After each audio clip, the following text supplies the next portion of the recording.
Hey, John Kavakis here with another edition of My Take. And today I've got something I am excited to show you. I've got 4 SMTS Lotus Espirits.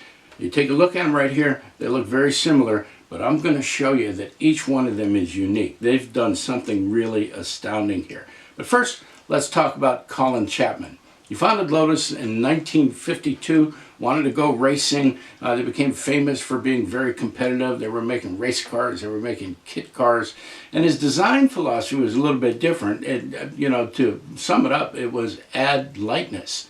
Now, Chapman was fond of quoting that adding power makes you faster in the straights, but subtracting weight makes you faster everywhere. And that philosophy worked. It was very competitive, very popular, but part of the baggage that came along with that was Lotus cars had a reputation for being somewhat fragile. He did so much to take weight out of them that sometimes they broke a little bit easy. But they were successful and doing the kit cars, very good business for them, and racing, all that right up until they introduced the original Lotus Elan in 1962. That car was in production in 1973, and it was just a beautiful little car. It was the inspiration for the Mazda Miata, a light two-seater sports car with a great drivetrain, and so they just copied what Lotus was doing. But Chapman wanted to take the brand up market. He wanted to be in that upper echelon of sports and GT cars. So he teamed with Giorgetto Giugiaro. And using Giugiaro's Maserati boomerang concept, they came up with the Espirit, which was in production between 1976 and 2004. It was introduced at the 1975 Paris Auto Show, and it was so popular at that time, they put it immediately into production, and they provided, over the years, they made it a dizzying array of powertrains and trim levels, and they just kept on improving. The car kept on getting faster and faster, and they put as much racing hardware as they could into that small mid-engine package. What all those cars had in common was a beautiful fiberglass body laid over a phenomenal steel backbone chassis. So the handling on the car was just, it was superb, maybe some of the best in the world.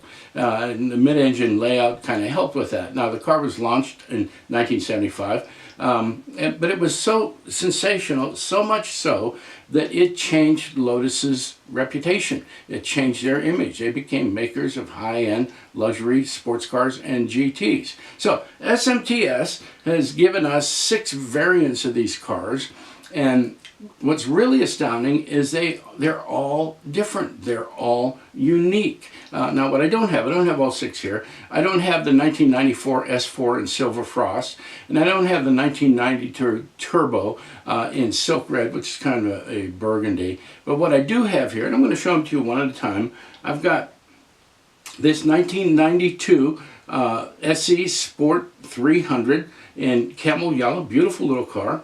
I've got the 1992 Turbo SE in British racing green with, it's got the tan hides, just a beautiful color combination, very, very traditional. I also have the 1994 S4 in Calypso red, and I've got the 1996 V8 in azure blue. This thing was a monster. So what I want to do is I want to get them on the turntable and take a close look at them for you and show you these differences. Again, I think they've done something really cool here. Now, the model retails for $134.99 in pounds. Works out about $163 in US dollars, depending on today's exchange rate. But I think this is an incredible value. So let's take a look at them. We're going to take a look at the 92 SE Sport 300 in camel yellow. Now, the first thing I want to point out to this, and all these cars have it, they've done something incredible with the shut lines. They have picked them up, they're black wash. I don't know what they did here, but they're subtle and they really add to the realism of the car. Take a look at the side, the side view, the badging and everything is intricate, it's beautiful. Incredible set of wheels. Rear wheels are different than the front wheels. Take a look at the front. A very accurate reproduction of the front with the correct valence panel, the correct side marker lights, blinker lights in there. Badging is great. You take a look around the back, and you know, you've got the airfoil is there. The lensing in the back is just beautiful. Taillights are really well done. Real valence, again, very realistic looking. You can see the vent, the engine vents on the rear lid, and you can see into the interior, which is very well detailed. But now let's take a look at this 92 Turbo SE in British Racing Green. First thing I want to show you is that the wheels are different. They're different wheels. Badging is different on the side, so we would expect that. But you go around the front, and the front valence is different than on the SE Sport 300. You take a look, the side marker lights are a little bit different, but the fog lights down in the bottom valence, totally different. And the same's true in the back. The spoiler is different than the spoiler on the 300. And the taillights, the configuration on the taillights just a little bit different. Badging's different. Of course, it's got that incredible valence. It's a beautiful car. Now let's take a look at the S4 in Calypso Red, 94 S4. Again, the front valence is totally different than the other two. Different configuration, different badging, different wheels again, another set of wheels, and all the way around back, all the badging's different, and the spoiler is totally different. It's got the same vents for the window, but this one has a sunroof, just like the 92 Turbo SE did.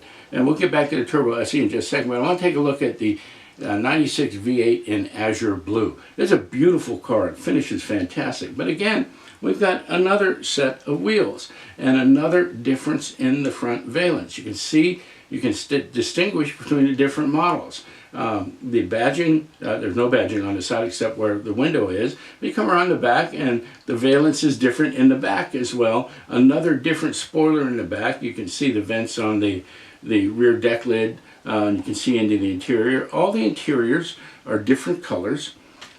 I'm going to put up a couple of pictures, and I'm going to ask you to just pause the video for a second and take a look at the differences in the cars. You know, so here they are from the side,